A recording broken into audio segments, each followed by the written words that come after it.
Morning friends, আশা করছি তোমরা সবাই খুব ভালো আছো আর আমিও বেশ ভালোই আছি।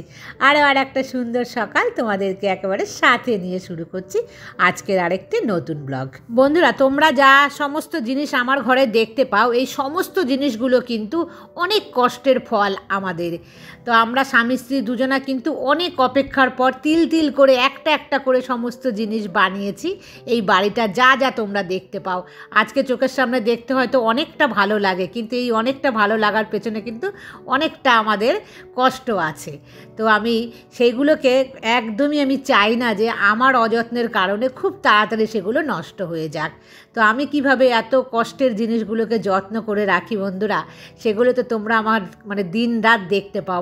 দিন রাত আমি পরিশ্রম করি একটাই কারণে, লোক নেই জোর নেই তবুও পরিষ্কার করি, কারণ জিনিসগুলো যেন খুব তাড়াতাড়ি নষ্ট না হয়ে যায়। আমার অনেক প্রিয়, আমার প্রাণের চাইতেও প্রিয় এই বাড়িটাকে কিন্তু আমি যত্ন করে রাখি। আমার নিজের শরীর খারাপ হলেও যতটা যত্ন না করি তার চাইতেও অধিক যত্ন আমি আমার বাড়ির প্রতি করি। তারপর যখন তোমরা আমাকে বলো, আমার এই মিষ্টি মিষ্টি বন্ধুরা যখন বলো যে তোমার এই রুমটা ভীষণ সুন্দর লাগে, তোমার কিচেনটা ভালো লাগে, এইগুলো শোনার পর আমি যেন এই সমস্ত করার যে এনার্জি, সেই লেভেলটা কিন্তু আমার অনেক বেড়ে যায়। তোমাদের এই মিষ্টি কমেন্টসে আমি কিন্তু আমার বাড়িঘরকে আরও সুন্দর করার একটা পজিটিভ এনার্জি তোমাদের কাছ থেকে পাই। তো আমার এই বাড়ি পরিষ্কার রাখার জন্যও কিন্তু তোমাদের ভূমিকা আমার কাছে অনেক বেশি। বন্ধুরা, আমি তোমাদের একটা কথা শেয়ার করব মেয়েদেরকে নিয়ে, আমাদের মেয়েদেরকে নিয়ে। তো কয়েকদিন ধরে বলবো ভাবছি, ভুলেই যাচ্ছি আমি কথাটা বলতে। প্রায় এক সপ্তাহ মতন হয়ে গেছে।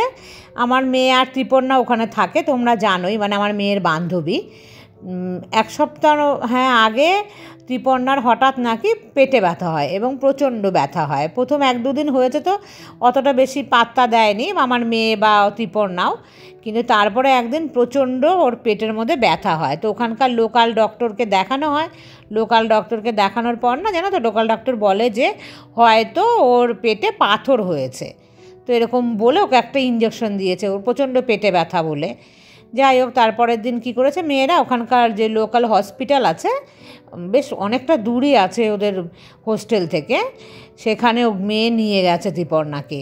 নিয়ে গিয়ে ওখানকার লোকাল ওই হসপিটালের যে ডক্টর তাকে দেখিয়েছে, সে কিন্তু আলট্রাসোনোগ্রাফি করতে দিয়েছে। তো পরের দিন আবার গিয়েছে মেয়ে ওকে নিয়ে, ওখানে আলট্রাসোনোগ্রাফি করা হয়েছে। করার পরে ওখানকার ডক্টররা বলছে যে না, পাথর হয়নি, কিন্তু পাথর হওয়ার আগের যে একটা সিমটম সেটা মনে হয় শুরু হয়েছে। তো সেটা না একটা বেশ কিন্তু চিন্তার বিষয়। যাই হোক, ওখানকার ডক্টররা ওকে মেডিসিন দিয়েছে। তো মেডিসিন ও খাচ্ছে। ওখানে তো ট্রিটমেন্ট করা যাবে না, যেহেতু মা বাবা কেউ ওখানে নেই। আমার মেয়ে আর ওর মেয়ে তো পারবে না এই ট্রিটমেন্টটা করতে। আর জানো তো, সামনের মাসের 5 তারিখ থেকে কিন্তু ওদের ফাইনাল এক্সাম ফার্স্ট ইয়ারের। তো সে কারণে এখন ও বাড়িতেও আসতে পারবে না। এখন ওর মারা কেউ যেতে পারবে কি না আমি জানি না। আর না হলে মেডিসিন দিয়ে কোনো রকম ওর ব্যথা কমিয়ে রাখতে হবে। মে মাসের লাস্টের দিকে কিন্তু ওদের টিকিট করা হয়েছে, ওরা বাড়িতে আসবে। তখনই আসলে ওদেরকে ওকে ডক্টর দেখানো হবে কলকাতাতে, বা কলকাতার বাইরে গিয়েও দেখাতে পারে। আরে দেখো বন্ধুরা, আমার সিলিন্ডার কিন্তু চলে এসছে।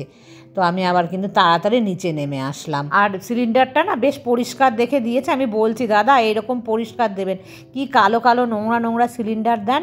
আমাকে বলছে উনি, আমি আপনাকে সব সময় পরিষ্কার সিলিন্ডার দেওয়ার চেষ্টা করি। আমি না তখন হাসছিলাম, আমাকে কিন্তু সব সময় দেয় না। তোমাদেরকে না আমি দেখাবো এরপরে যখন সিলিন্ডার দেয় আমাকে, কি নোংরা লেবেল কি লেখা থাকে সেটা অবধি কিন্তু বোঝা যায় না। আর নিচে যখন গিয়েছি তখন কিন্তু আমি একদম স্নান পুজো দিয়ে ওপরে চলে এসেছি। আর বলছি বন্ধুরা, কি হয়েছে তারপরে, ত্রিপর্ণার আর ওই যেরকম পেটের সমস্যা হচ্ছে ওখানে। আমার মেয়ের এখনও আপাতত কোনো কিছু সিমটম দেখা দেয়নি, কিন্তু ওখানে আরও যে মেয়েরা আছে তাদের কিন্তু নানা রকম সিমটম দেখা দিয়েছে।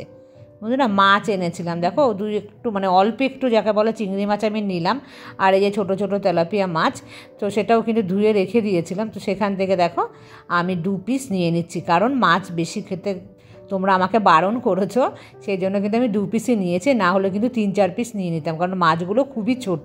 আর এই লতি কেটে রেখেছিলাম ঘুম থেকে উঠেই, সেটাকে একটুখানি আমি বয়েল করে নিই। আর বন্ধুরা প্রচুর বৃষ্টি নেমেছে, এত ভালো লাগছে, দেখো জানলা দিয়ে দেখাচ্ছি। তবে আকাশটা কিন্তু বেশ পরিষ্কারই আছে, না বোঝা যাচ্ছে। তোমরা কি বুঝতে পারছো বৃষ্টি পড়ছে সামনের বাড়িটাতে? ওই ছাদটার মধ্যে জল পড়ছে না, খুব ভালোভাবে বোঝা যাচ্ছে। কিচ্ছু কাজ করতে একটু এনার্জি লাগছে না আমার, তবুও কাজ করছি। আর রান্না করছি আজকে অনেক দিন পর, কিন্তু আমি মাছ খাচ্ছি। তবে পরিমাণ মতো খেলে তো কোনো দোষ নেই বলো বন্ধুরা, তার জন্য কিন্তু আমি 2 টুকরোই নিয়েছি। আর যেটা বলছিলাম বন্ধুরা তোমাদেরকে, যে মেয়েদের যে হোস্টেলের ওখানে যে মেয়েরা আছে না, আমি গিয়েছিলাম, তোমরা দেখবে আমি যখন চিকেন রান্না করছিলাম তখন ওখানে কিন্তু অনেক মেয়েরা ওই লাঞ্চ টাইমে এসে ওরা লাঞ্চ করছিলো। আমি জানো তো প্রত্যেককে জিজ্ঞাসা করছিলাম যে বাবু তোদের এখানে খাবার খেতে কেমন লাগে, হোস্টেলের খাবার কেমন, কারণ আমার মেয়েরা তো খুব নিন্দে করে না, ভালো না ভালো না। আর আমি চোখে দেখেছিও জানো তো ওখানকার খাবার, আমি বলছি একে একে কী এরকম খাবার ওরা ওখানে দেয়। তো জানো ওইখানকার মেয়েগুলো বলছে আন্টি একটুও ভালো না খেতে ওখানকার খাবার, খেয়ে কারো আলসার হয়েছে, কারো হচ্ছে কি মানে ব্লাড বেরোচ্ছে, আবার স্টমাকে পয়জন ধরা পড়েছে, মানে নানা রকম সমস্যা। এত নিম্ন মানের খাবার ওখানে দেওয়া হয় বন্ধুরা, আর সমস্ত খাবারে না ফুড কালার মেশানো হয়। তো ওগুলো খেয়ে ওদের প্রত্যেকটা মেয়ে কিন্তু অসুস্থ হয়ে পড়ছে। ত্রিপর্ণার যেহেতু শরীর খারাপ হয়েছে না, তাই ভীষণ ভয় পাচ্ছে। তো ভাতটা হতে থাক, একটু ছাদ থেকে ঘুরে আসি বন্ধুরা। ছাদে জামা কাপড় দেওয়া ছিল, অবশ্য ওয়াশিং মেশিনে শুকিয়েছে কিনা দেখি। আজকে তো যা ওয়েদার, তো নাকি ছাদে গিয়ে পড়ে গেছে জামা কাপড়গুলো ছাদে। তো চলো তোমরাও আমার সাথে। না জামা কাপড় একটাও পরেনি, আমার মনে কপাল ভালো, নাহলে ভীষণ হাওয়া দিচ্ছিল। তো জামা কাপড় আমি ভেবেছি হয়তো পড়ে গেছে, তবে সব উল্টো পাল্টা হয়ে আছে দেখবে। এই দেখো সব উঠে আছে হাওয়াতে। আর বাড়ির পেছনে মাঠ আছে না, সেই কারণে এখানে ফুরফুরে হাওয়া, মানে ভীষণ। এখানে যে কটা বাড়ি আছে আমাদের এই লাইনে, প্রত্যেকটা বাড়ির ছাদে কিন্তু মানে যারা আসে তারা কিন্তু আর নিচে যেতে চায় না, মানে ভীষণই একটা ভালো লাগে ছাদে আসলে পরে। আর আজকে তো অতিরিক্ত একদম হাওয়া দিচ্ছে, দেখতেই পাচ্ছ জামা কাপড় মানে একদম উড়ে উড়ে যাচ্ছে। আমি যেন ক্লিপার খুলতেই পারছি না, এত হাওয়ার চোটে। আর জানো তো বন্ধুরা, তোমাদেরকে যে ক্যামেরা করছি, আমার ক্যামেরা কিন্তু টুপ করে পড়েও গেছিলো একবার, এত হাওয়ার চোটে, মানে আমি নড়তে পারছি না। এই দেখো গাছপালা দেখে বুঝতেই পারছো কেমন হাওয়া হচ্ছে আমাদের এখানে। সব জায়গাতেই হচ্ছে, আর ফাঁকা মাঠের জন্য মনে হচ্ছে আমার এখানে একদম বেশি হচ্ছে। আর বন্ধুরা মা কিন্তু বাড়ি চলে গেছে জানো তো, আমার মায়ের দিদির ছেলে এসছে, তো সেই কারণে হঠাৎ করে কিন্তু চলে যেতে হয়েছে মাকে। মা হয়তো আবার পরে আসবে। আর মেলাতে গিয়েছিলাম না বন্ধুরা, মেলা থেকে না আমি কিচ্ছু কিনিনি, কারণ আমার কিচ্ছু কিনতে না একদমই কিন্তু ভালো লাগছিল না। আর কিনবো 2-1টা, তবে যাব মাঝে বা এর পরে মা যদি আসে, বা কিংবা আমি একাই যাব, টুকটাক কিছু কিনবো, তখন অবশ্যই তোমাদের সাথে সেগুলো শেয়ার করব আমি। আজকের লাঞ্চে বন্ধুরা দেখো নিয়েছি এখানে শসা আর পেঁয়াজ, এটা হচ্ছে স্যালাডের জন্য। আর এখানে আছে দেখো ভেন্ডি চচ্চড়ি, শুধু পেঁয়াজ দিয়ে ভেন্ডি চচ্চড়ি করেছি।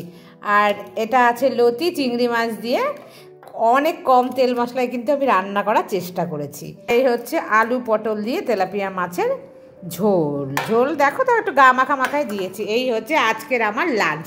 মেয়েদের হোস্টেলে প্রত্যেকটা মানে খাবারের মধ্যে ফুড কালার দিচ্ছে, নিম্নমানের তেল ব্যবহার করছে, তারপরে সে মানে যে সমস্ত খাবার ওরা খাচ্ছে ঘন্টার পর ঘন্টা সে সমস্ত খাবার গিয়ে দেখতে পেয়েছি ঢাকা রয়েছে, মানে ঢাকে অবধি না, ওর মধ্যে পোকামাকড় যা পড়ে সেভাবেই কিন্তু ওদের দিয়ে দেয়। এবং ওদের যে দেখছিল না যে ঝাড়ুদার যারা মানে ক্লিন করছিল হাউস হেল্পাররা, তারা অবধি গিয়ে কী করছে যেন পরোটা বানাচ্ছে ওই হাতে কোনো রকম একটু ধুয়ে। আর এই ধরনের খাবার যদি আমাদের মেয়েরা খেতে থাকে মানে 4টে বছরে, জানি না ওদের কি হবে, হয়তো ওরাও ভীষণভাবেই অসুস্থ হয়ে পড়বে। আর ত্রিপনার এই শরীর খারাপে কিন্তু আরও বেশি ভয় লেগে যাচ্ছে। এখন বুঝতে পারছি না কি করব। যাই হোক, কী করি না করি পরে তোমাদেরকে বলবো সেই সমস্ত কিছু। আর বন্ধুরা আজকের মতন কিন্তু ভিডিওটা আমি না এই পর্যন্তই রাখছি। তোমরা দেখতেই পেলে আমি কিন্তু আমার যতটা কাজ আমি সবটাই তোমাদের সাথে শেয়ার করলাম। আবার দেখা হবে নেক্সট ব্লগে, ততক্ষণ তোমরা সবাই ভালো থেকো, টাটা।